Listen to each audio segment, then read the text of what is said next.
Welcome back to Technology. This is a comprehensive C++ tutorial. First, we're going to install the dependencies. So first, we're going to update sudo, then we're going to install the build essential. Next, we're going to install G++ and check the version. All right, let's jump into variables. So if you ever work with any programming language, variables are very common.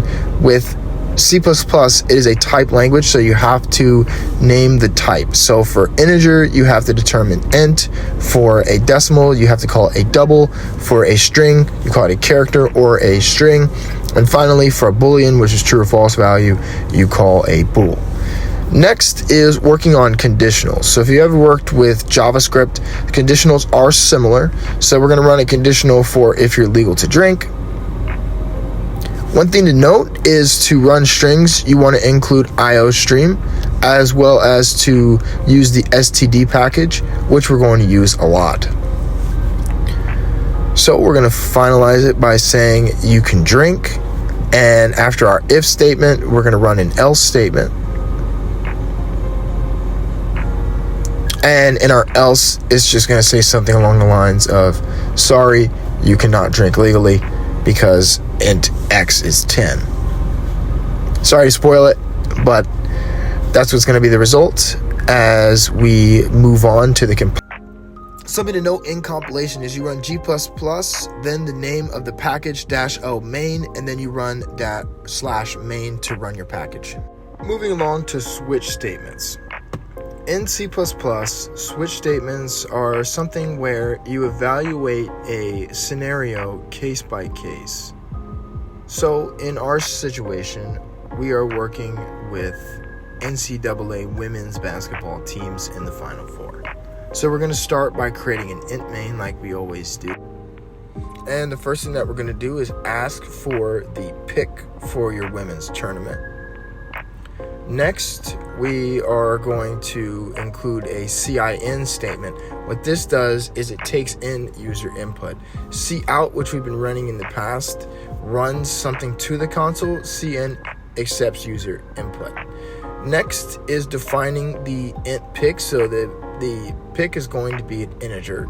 So now let's create our switch case statement. So first we have our switch statement in our variable, which is pick, and we have our case 1, which is Iowa, our case 2, which is South Carolina, and basically what std cout, the two greater than signs and the new line basically means is std cout is just print to the console, and Iowa, South Carolina, and Yukon, and in the last one are going to be NC State, and those are all strings that will be printed to the console if the user chooses 1, 2, or 3, or 4.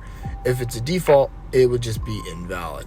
So if they choose 5 or 10 or anything that's not 1, 2, 3, 4.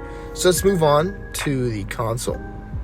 So like I mentioned before, you run G++ NCAA C++-O, and you're going to run that main package, and we're going to do that for all 4. Moving on to the for loop. So something to note that I touched on briefly in the last couple of videos, but everything that is printed to the console is run in the int main function. So in our for loop, what we're doing is we're going to print to 1,000,000. So similar in a little bit to JavaScript, you're going to run the int I, because again, you have to define the type. Then you're going to set I less than 1,000,000, and you're just going to iterate over that until it hits 1,000,000. And the way to print it to the console is std cout I and then inline, and then finally in all packages you return 0, and let's print that out to the console, and it's counted to 1,000,000. Moving on to arrays. So again, this is a type language. So the first thing you're going to do is include IOStream like we've done in the past. Next is we're going to initialize the array with values. So our function is going to be void in an array. We're going to call an empty array of integers, and then we're going to get the int size of the array as the other parameter of the function. Next, we're going to have a for loop where we are going to loop through this array one at a time, with I being less than size and iterating through the array. running the for loop. Inside the for loop, we're going to have array with it being I as the first element and I plus 1. And as you know, I is going to start at 0. Next is we're going to print the array. In our function, we are going to have one parameter. It's going to be a const.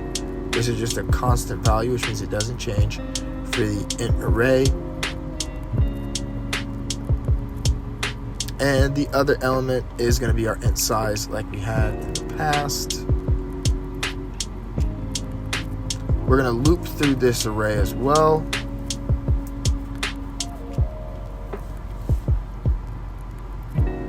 With I being less than size and iterating through the values.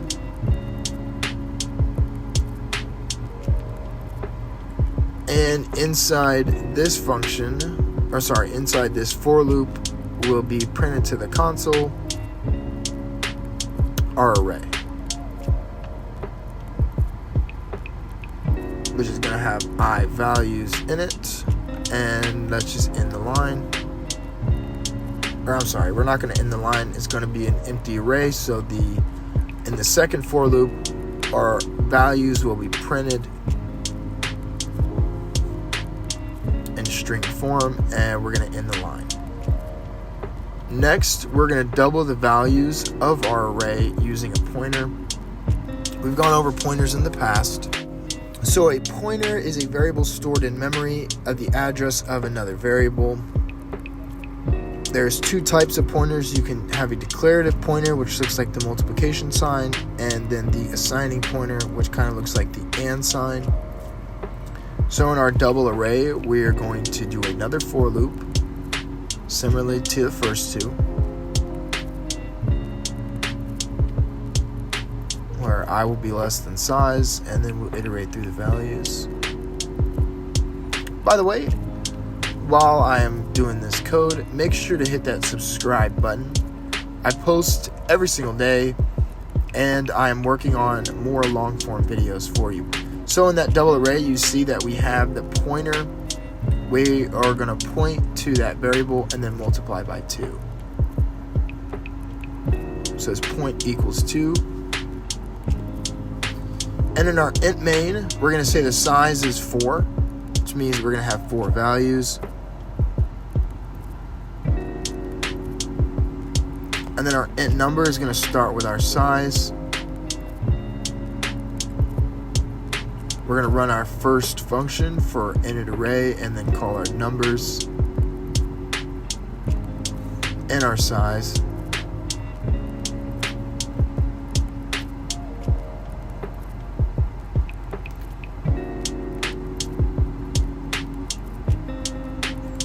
And then we're going to define it here.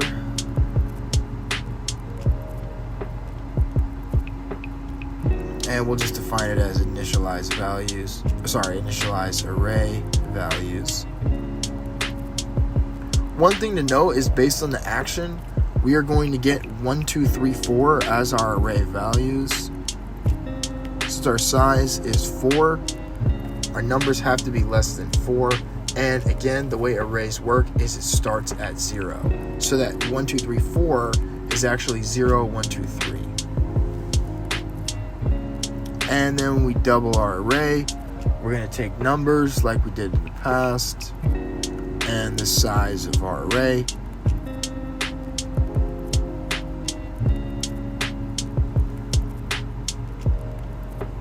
And then that's going to double each value. And we're just going to call that mod values. We're going to print our array with our numbers and size variables. And let's go to the console. So when we run it, we see our initialized values 1, 2, 3, 4, and our mod array is 2, 4, 6, 8. Moving on to constructors. So we're going to call this constructor my class, and we're going to define it my class. So constructors are special member functions of a class auto-called when the object class is created. They initialize newly created objects. So in this my class, we're having constructor called,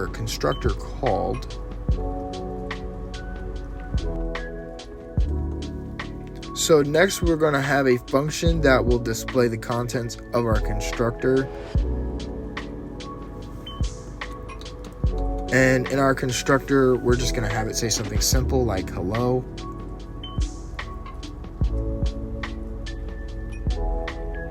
And then finally, in our int main, let's define my class, followed by the object. We'll just call it object. We're going to call that object and initialize it with our display function, and then return 0. And let's check to see what we get. And it says constructor called hello. Next, let's move on to destructors. Destructors release resources allocated by object before deallocated. Some things to note about destructors, though, is they do not take parameters or return values. Finally, our destructor will be created with the tilde. So it has the same number as the constructor. The difference is it doesn't take parameters, it doesn't return values, and it's called with a tilde. So in our destructor, we're just going to say something simple as well, like destructor called, and then we'll inline.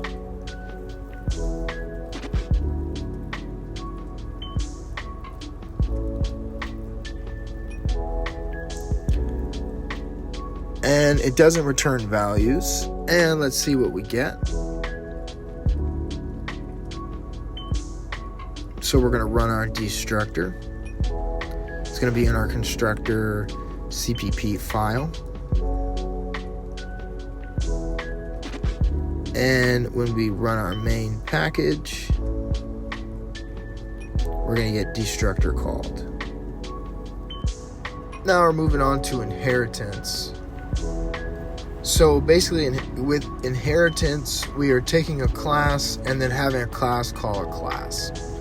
So the first thing that we're going to do is define our base class store. One thing to note is that it is a protected class, which means it is accessed by the same class or classes derived from it. In that protected class will be the name of the store and the location of the store. Both will be strings. Next, we're going to define our public class, where we're going to call our class store. Something to note here, we've worked with pointers before. This pointer is a address pointer, where we're going to call the address location of our string variable for the name and the location of our protected base class store. That's what we're doing here. So while I define my variables, make sure to hit that subscribe button for more coding content.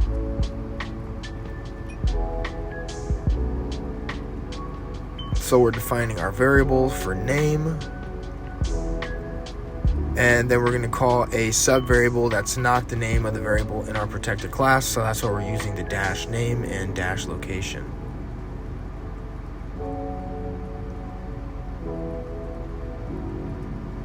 Next, let's define a virtual function. Virtual functions work with pointers or references. In this case, we're working with our address pointer that we defined in line 10 to our base class object. This executes by the type of object being pointed to. So we're displaying our information for the name of the store and the location of the store based on our pointer address that we defined in line 10. So we have the store name, and next we're going to do the store location.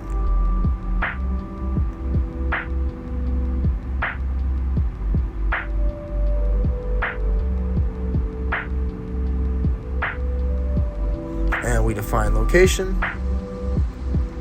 And finally, let's end the line.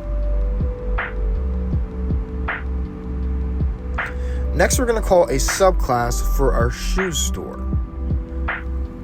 We're going to have our const for our name and location, which just means they don't change. They're constant variables. But we're going to add a final variable for has an online shop. This is going to be a Boolean.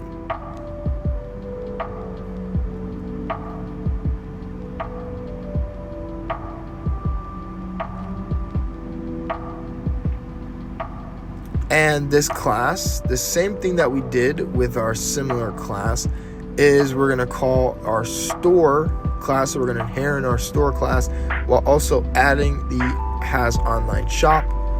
Finally, we're going to call a virtual function to display the information from the store, and then also add our final variable for has an online shop, which, like I mentioned before, is a Boolean.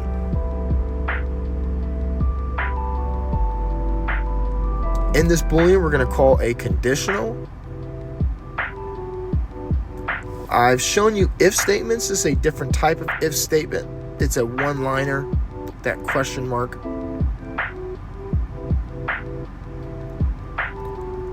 And now let's go on to our int main, where we're actually going to define some things in our function. So in inheritance, we're going to call our shoe store, and then we're going to call our sub-object shoe store. We're going to define our variables for Nike, International Mall for the location, and yes for the Boolean. I'm sorry, true for the Boolean. And let's display the information for the shoe store.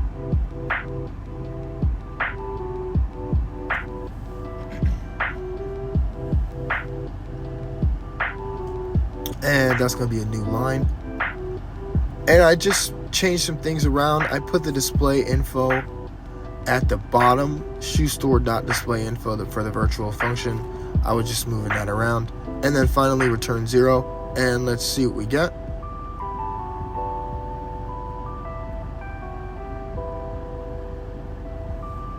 And we run our function. We see our store info here and the results of our Boolean. Moving on to encapsulation. And we're going to work with the Bitcoin price. Well, the April Bitcoin price of 2024. So we're going to start with the class Bitcoin. Instead of a protected class, we're going to define a private class. A private class works only within the class that it is called in. So we're going to have a string coin, an int date, which we will change, and an int price. The reason why we're going to change date is it's just easier without packages to work with a string versus working with a date that's an integer. Next, we're going to call the public class Bitcoin, and we're going to implement that to our variables for coin, date, and price. Next, we're going to implement our getter methods. This works especially in data encapsulation for our get date and our get price. Next, we have our setter method, because essentially what we're doing in this code is we're taking the current Bitcoin price from April 1st. We're using our setter method to implement a new Bitcoin price for April 5th, April 3rd.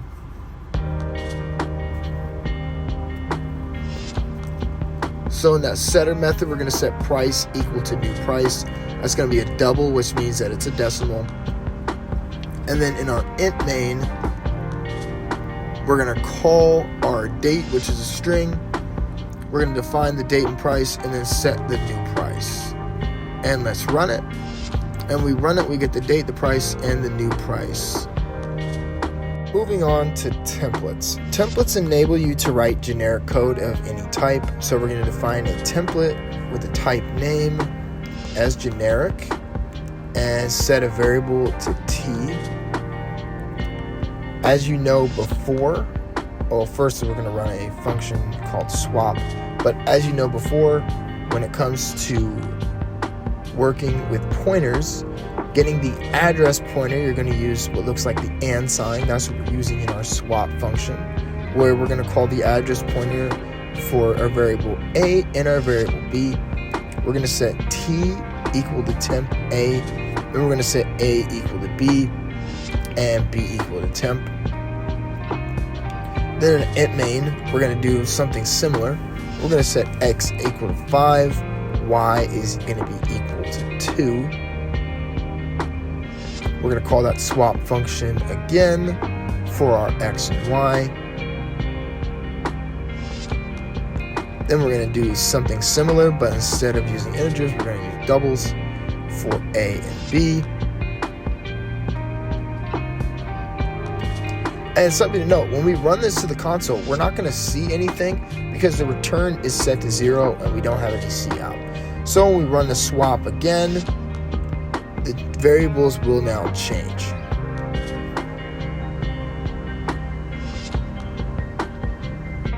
So moving on, now let's set a class called stack.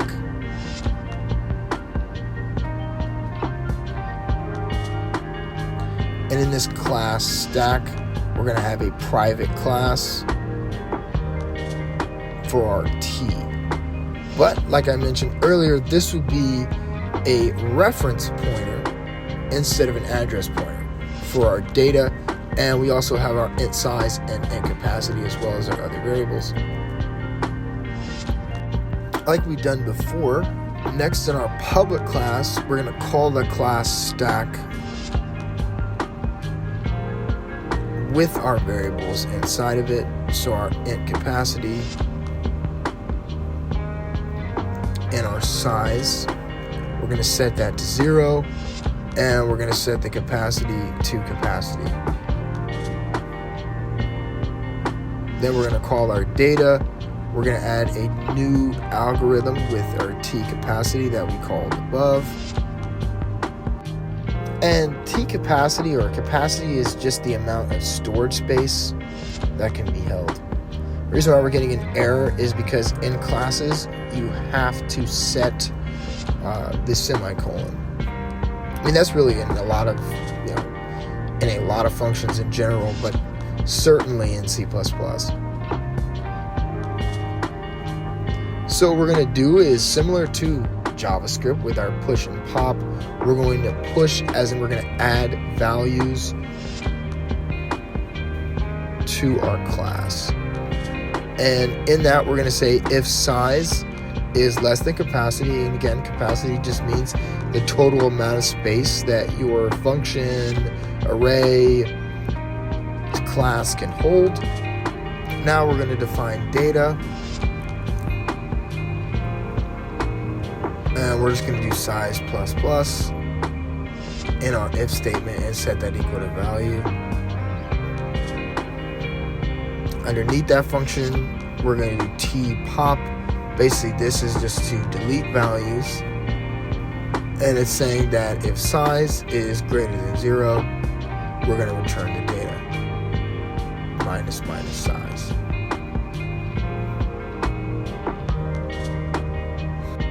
And we can't forget to return t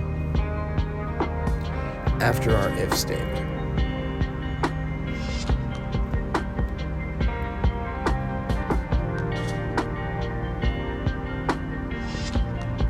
And in the if main, we're going to call our stack class. The type is going to be set to integer. And we'll set t to our int stack. And we'll have 10 be the first value. We'll do dot push to add a value. That value will be 3.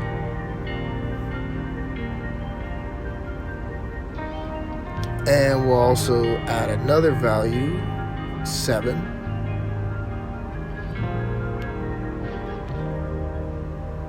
And we're going to set a variable called top equal to int stack. And we'll do our .pop method.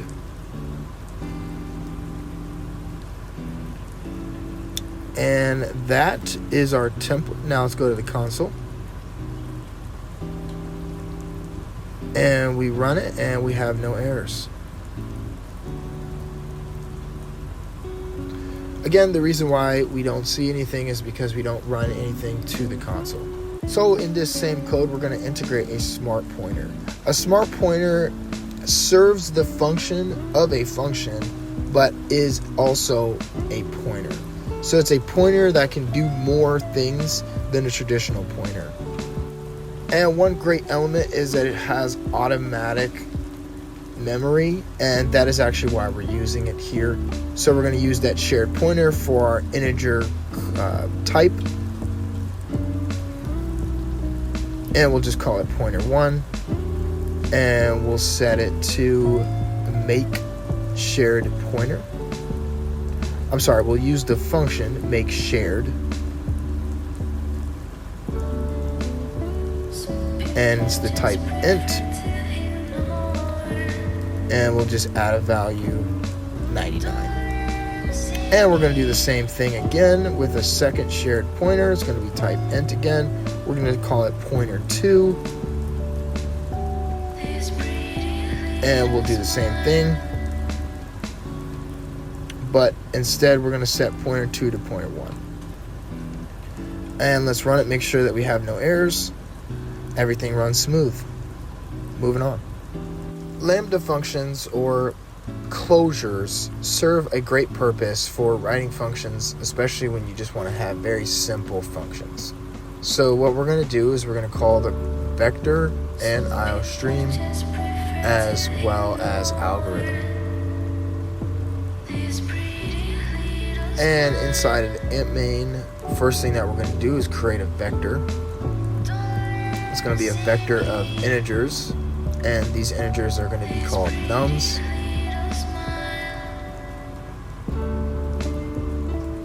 And we'll just do 32, 43, 12, 14, 21, and 90, and 85.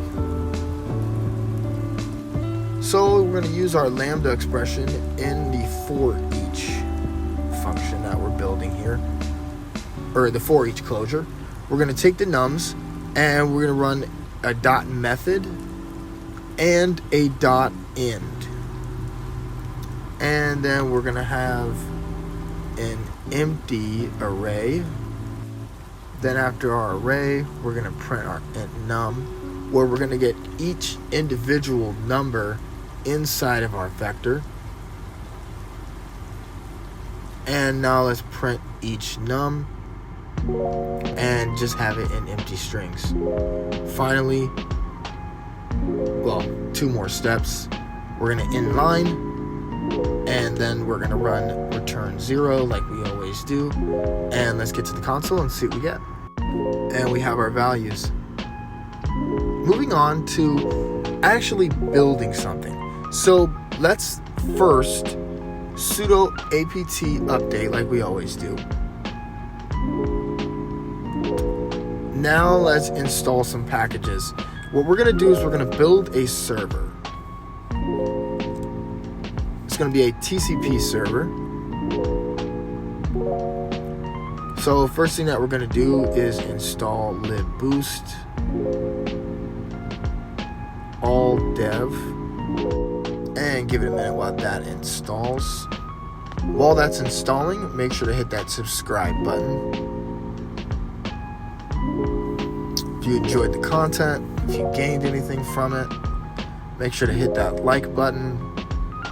Comment, what in C++ you would like in the future, any tutorials, what your favorite languages are. I really want to make the best content that appeals to you, the end user. I made this video because I know that a lot of you love C++, and servers are a good way to get started in C++.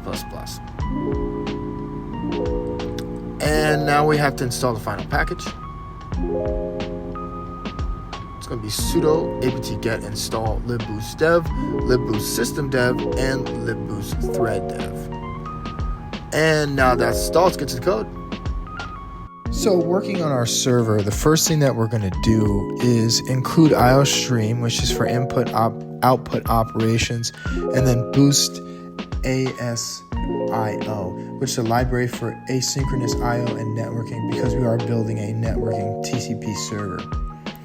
That's why the next thing that we're going to do is for our header, we're going to run using boost ASO IP TCP. This introduces the TCP namespace for boost ASIO, specifically for handling TCP/IP networking. Next, we're going to create a function using the void keyword. This introduces called handle client. This will take a reference to a TCP socket object as its parameter. Notice that we are doing the pointer for getting the address for socket. Next, we're going to run a try catch. This is going to run that try block. In the initial try block, we're going to run boost ASO stream buff. This is calling an object named buff. This object is used for reading data from the socket. Next, we're going to use read until. This line reads data from the socket into the stream buffer until a new line character is encountered. The next line is going to create an input stream named input. Then we're going to reference the address for buff. For the buffer, it's going to be used to extract data from the buffer. Next, we're going to declare a variable named message. It's going to store message received from the client. Next, we're going to run getLine. This is going to read the line of the text from the input stream into a message string variable.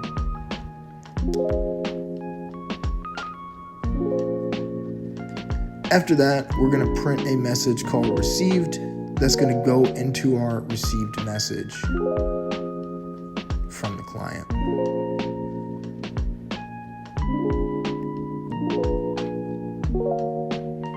There's the message and then inline. After that, we're going to write a response message back to the client. It's going to send the message server received, concatenating with the message received from the client, followed by the new line that we continuously are running. And that's just standard practice. And that's how we're going to end our try block.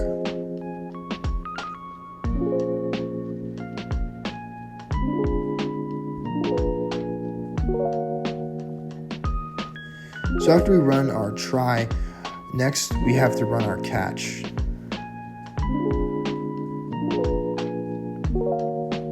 So we're just going to finish with server received.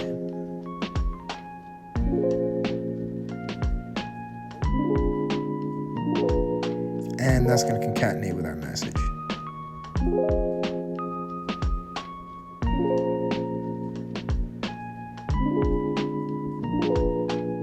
In our catch block, we're going to catch any exceptions that might occur within the try block. If an exception is thrown, the execution will jump to the corresponding catch block. And we're just going to write it within a variable called E. And that exception receives a pointer. That's going to be an address pointer. Then we'll run std cerr.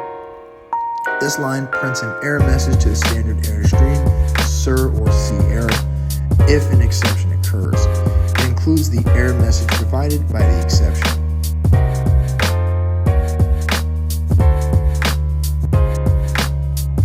And now that that's done, let's move on to our int main. This is essentially just our main function. And in that main function, we're again going to run a try block. In that try block, we're going to create a context.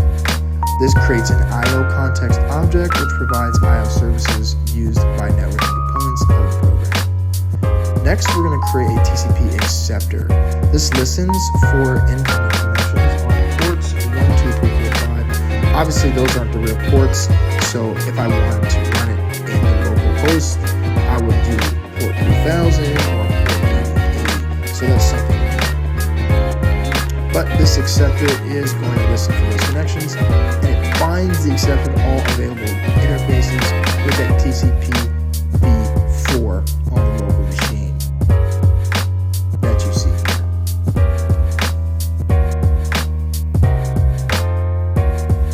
And that's just run a while loop. This essentially just starts an infinite loop, which is going to continuously listen for incoming client connections. And these connections will be called with the TCP socket IO context for communicating with the client. Next is call that acceptor.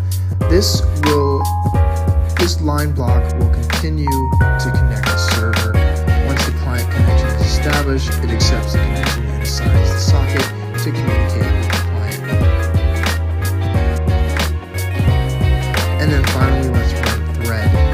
This line creates a new thread to handle communication with the connected client.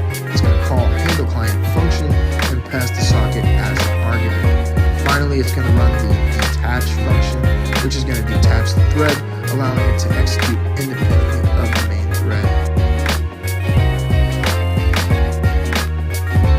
And as you see here, we're going to run that detach.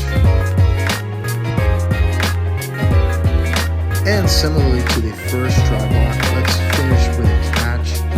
And we're just going to catch any exceptions like we did before.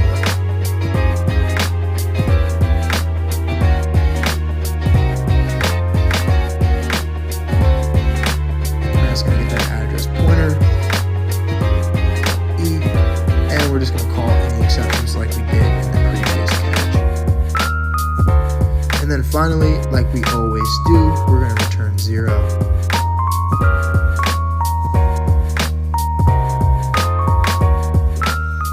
Before we do that, we're going to end line. And we'll return 0. So now it's ready to run. We're going to run that server. We're going to call the libboost that we downloaded, our dash libboost system, and then dash pthread, and we'll run it. Make sure to subscribe for more.